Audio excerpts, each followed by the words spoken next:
This is a takeover. Wall Street and the ASX now at our fingertips with this right here.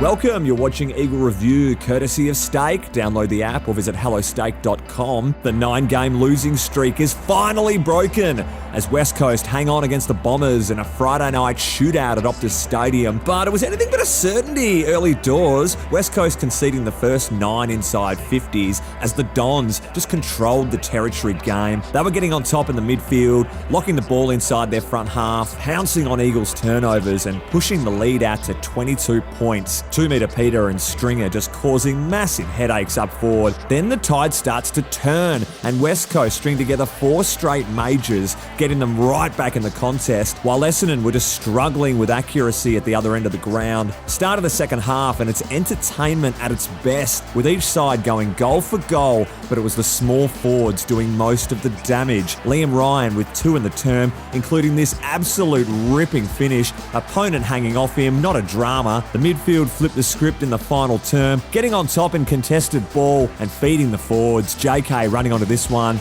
Easy does it. He extends the margin to 21 with a handful of minutes left. Back-to-back goals from the Bombers with just a couple of minutes on the clock, and the local crowd are getting a little bit restless, but it's all too little too late. The home side produced their highest score of the season and climb off the bottom of the AFL ladder with their second win of 2022. Here's the senior coach. Oh, it's a bit of relief, I suppose. It's been a long time between drinks, so really happy that we got a win, and we've been working pretty hard for a few weeks now trying to get a little bit of our system and identity right. But I think probably since half-time of the Adelaide game, we've seen slow improvement, and we've got some players back as well, so talent helps. But I think we've grown a little bit the last 2 or 3 weeks, and we're not going to play finals, so we just want to keep building on what we want to stand for. Our identity is a playing group, and next week's a massive challenge. We've got the Tigers in Melbourne, and they beat us by 110 points last time we played, so we're under no illusion that this is not just a straight line trajectory from here on. So it's going to be a battle for us, but we're seeing better sides. Getting out of the blocks, still a bit of an issue for the Eagles side this season, leading at quarter time in just 2 out of 14 matches, the fewest in the competition. Accuracy played a major role on the night, with West Coast booting a remarkable 10 straight goals through the middle stages of the match and finishing with 64% scoring efficiency compared to the opposition just 47, who had 16 more inside 50s on the night. A tremendous 40,000 plus for Friday night, and they were treated to the Eagles' first win at the stadium in 335 days. The 8-point victory over the Saints last season, that seems a fair while ago. This was also the first time West Coast scored over a ton in 26 games. Let's hope we see more of it in the back end of the year. My man! First-time winners Rhett Bazzo and Cal Jamison were just lathered in Powerade's finest after the game, but they didn't care in the slightest. It was awesome seeing Bazzo, as well as Brady Hoff, look right at home at the top level and contributing to the much-needed win for the club. What a night for one of the greatest forwards of the modern era, booting 5 straight, including a few timely ones in the last term. What a clunk that one was. One of his 5 grabs inside 50 on the evening. It's the first time since 2010 he's averaged less than 2 goals a game, and just his second bag of 5 in the past 3 seasons. While many externals believe that this could be the swan song season for the Premiership veteran, one thing's for sure, he can still sway games off his own boot.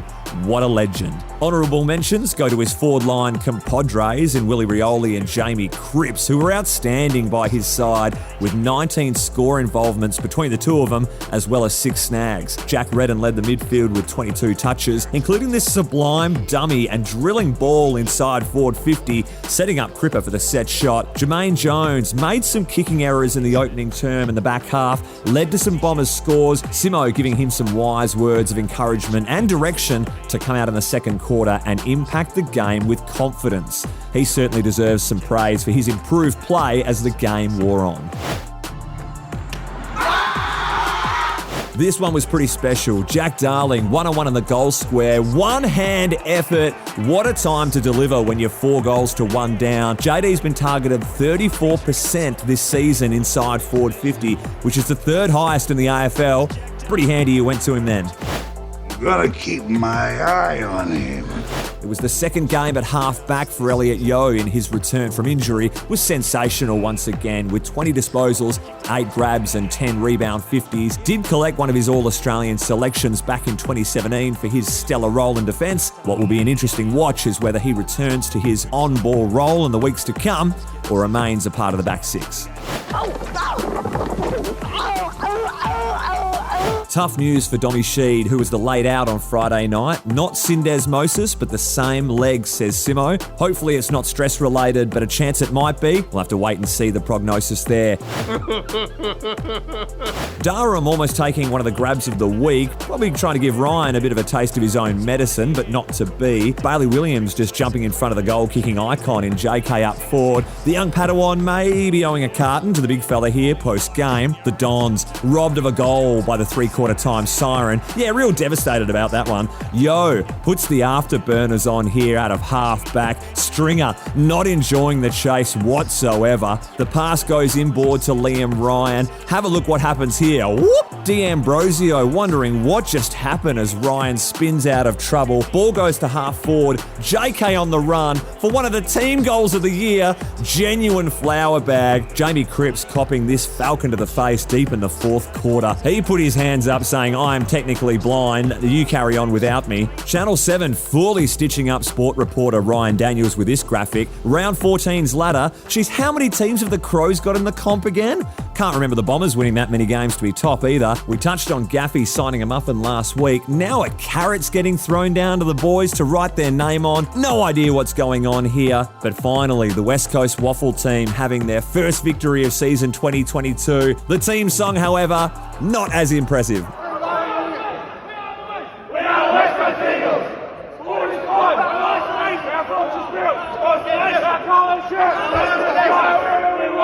Thanks for watching this week's episode of Eagle Review, and remember, if you transfer your portfolio over $1,000 to Stake, they'll give you $0 ASX trades for the year. That's literally unbeatable. Visit hellostake.com or download their app today. This is a takeover. Wall Street and the ASX now at our fingertips with this right here.